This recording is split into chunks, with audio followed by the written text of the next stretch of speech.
പ്രധാനമന്ത്രി നരേന്ദ്രമോദിയുടെ പിടിവാശി ഒന്നുകൊണ്ടു മാത്രം ഒരു സംസ്ഥാനം കോൺഗ്രസിന്റെ കയ്യിൽ വെച്ചു കൊടുക്കാൻ പോവുകയാണ് BJP. 4 ദിവസം കഴിഞ്ഞിട്ടും മുഖ്യമന്ത്രി ആരാകണമെന്ന കാര്യത്തിൽ സമവായമാകാത്തതോടെ മണിപ്പൂരിൽ രാഷ്ട്രപതി ഭരണം വരുമെന്ന് ഏകദേശം ഉറപ്പായി കഴിഞ്ഞു. അങ്ങനെ മുഖ്യമന്ത്രിയില്ലാതെ ഒരു സംസ്ഥാനം മുന്നോട്ട് കൊണ്ടുപോകാൻ കഴിയില്ല, അങ്ങനെ നിയമമില്ല. രാഷ്ട്രപതിക്ക് ഭരണം വന്ന് മാസങ്ങൾക്കുള്ളിൽ നിയമസഭാ തെരഞ്ഞെടുപ്പ് നടക്കും എന്നുള്ളതുകൊണ്ട് BJP തകർന്ന് തരിപ്പിണമായ മണിപ്പൂരിൽ കോൺഗ്രസ് അല്ലാതെ മറ്റൊരു ചോയ്സ് ഇല്ല ജനങ്ങൾക്കവിടെ.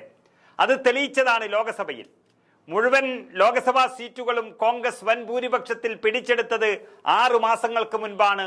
ഈ കലാപം തുടങ്ങിയതിന് ശേഷമാണ്. രാഹുൽ ഗാന്ധിയുടെ കൈകൾ മാത്രമാണ് അവിടെ നീട്ടി അല്പമെങ്കിലും ആശ്വാസം മണിപ്പൂരുകാർക്ക് നൽകിയത്. ആ കടമ അവർ രാഹുൽ ഗാന്ധിയോട് നിറവേറ്റി കഴിഞ്ഞു. രാഹുൽ ഗാന്ധിക്ക് അവർ പിന്തുണ പ്രഖ്യാപിച്ചു കഴിഞ്ഞു. കോൺഗ്രസിന് വിജയം സമ്മാനിച്ചു കഴിഞ്ഞു. അതേ സാഹചര്യമാണ് ഇന്നും നിലനിൽക്കുന്നത്. കലാപം തുടങ്ങി സർവ്വതും നശിച്ചിട്ടും 21 മാസങ്ങളായി ആ ഭാഗത്തേക്ക് തിരിഞ്ഞു നോക്കിയിട്ടില്ല നരേന്ദ്രമോദി. ആ നരേന്ദ്രമോദി എന്ന പ്രധാനമന്ത്രി വരുത്തി വച്ചതാണ് രാഷ്ട്രപതി ഭരണവും അധികാര പടിയിറക്കവും എന്ന് BJP നേതൃത്വം തന്നെ ഉറപ്പിക്കുകയാണ്.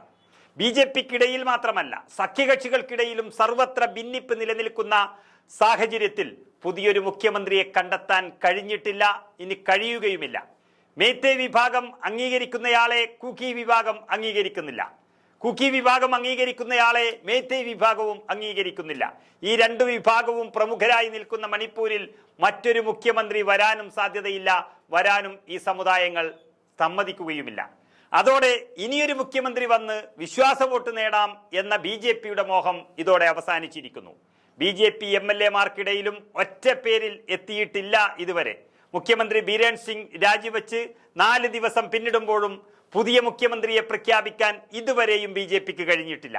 അതുകൊണ്ട് രാഷ്ട്രപതി ഭരണം തന്നെയാണ് ഏക പ്രതിവിധിയെന്ന് BJP നേതൃത്വം തന്നെ ഉറപ്പിച്ചു കഴിഞ്ഞു. നിലവിലെ മണിപ്പൂരിലെ രാഷ്ട്രീയഗതികൾ സംബന്ധിച്ച റിപ്പോർട്ട് നൽകാൻ കേന്ദ്ര സർക്കാർ മണിപ്പൂർ ഗവർണർ അജയ് കുമാർ ബെല്ലയോട് ആവശ്യപ്പെട്ടു കഴിഞ്ഞിരിക്കുന്നു. റിപ്പോർട്ട് പരിശോധിച്ച ശേഷമായിരിക്കും രാഷ്ട്രപതി ഭരണം ഏർപ്പെടുത്തുക. രാഷ്ട്രപതി ഭരണം ആരംഭിച്ചാൽ 2 മാസത്തിനകം പാർലമെന്റിന്റെ അംഗീകാരം നേടണം. രാഷ്ട്രപതി ഭരണത്തിനെതിരെ മേത്തേ വിഭാഗം കടുത്ത എതിർപ്പാണ് ഇപ്പോൾ പ്രകടിപ്പിച്ചിട്ടുള്ളത്. പക്ഷേ കുക്കി വിഭാഗം അംഗീകരിക്കുന്നുണ്ട്. ഒരു കാര്യവും 2 വിഭാഗങ്ങളും അംഗീകരിക്കുമെന്ന് സ്വപ്നത്തിൽ പോലും തോന്നുന്നില്ല BJPക്ക്. നമുക്കറിയാം, 60 അംഗ നിയമസഭയിൽ മണിപ്പൂരിൽ 37 BJP MLA-മാരിൽ 17 MLA-മാർ ഇപ്പോൾ ബീരേൻ സിംഗിന്റെ നേതൃത്വത്തിനെതിരാണ് BJPയിൽ തന്നെ. അങ്ങനെ എതിര് നിൽക്കുന്നവർ കുക്കി വിഭാഗക്കാരാണ്. ഇനി ഒരു കുക്കി വിഭാഗക്കാരനാണ് നേതാവായി വന്നാൽ മേത്തേ വിഭാഗക്കാർ ഇതിനേക്കാളും കൂടുതലുണ്ട്, അവർ അംഗീകരിക്കുകയുമില്ല. സഖ്യകക്ഷികളായ NPPയിലെ 6 MLA-മാരും സർക്കാരിനുള്ള പിന്തുണ പിൻവലിച്ചതോടെയാണ് ബീരേൻ സിംഗിന് രാജിവെക്കേണ്ടി വന്നത്. മേത്തേ വിഭാഗത്തിലുള്ളയാൾ വീണ്ടും മുഖ്യമന്ത്രിയാകുന്നതിനെ BJPയിലെ കുക്കി MLA-മാർ എതിർക്കുന്നതാണ് പ്രതിസന്ധി ഏറെ രൂക്ഷമാക്കിയത്. ഒറ്റ വാക്കിൽ പറഞ്ഞാൽ പ്രധാനമന്ത്രിയുടെ പിടിവാശി കൊണ്ട് ഒരു സംസ്ഥാനം BJPക്ക് നഷ്ടപ്പെടുകയാണ്. മണിപ്പൂരിൽ രാഷ്ട്രപതി ഭരണം പ്രഖ്യാപിക്കുകയും മാസങ്ങൾക്കുള്ളിൽ ഒരു നിയമസഭാ തെരഞ്ഞെടുപ്പ് നടത്തുകയും വേണം. ഇന്നത്തെ സാഹചര്യത്തിൽ എല്ലാ വിഭാഗക്കാരും അംഗീകരിക്കുന്ന ഒരു പാർട്ടിയായി കോൺഗ്രസ് മാത്രമാണ് അവിടെ ഉള്ളത് എന്നിരിക്കെ അത് കോൺഗ്രസിന്റെ കൈവെള്ളയിൽ ആ ഭരണം വെച്ചുകൊടുക്കാൻ നരേന്ദ്രമോദി തന്നെ നിർബന്ധിതനായിരിക്കുകയാണ്.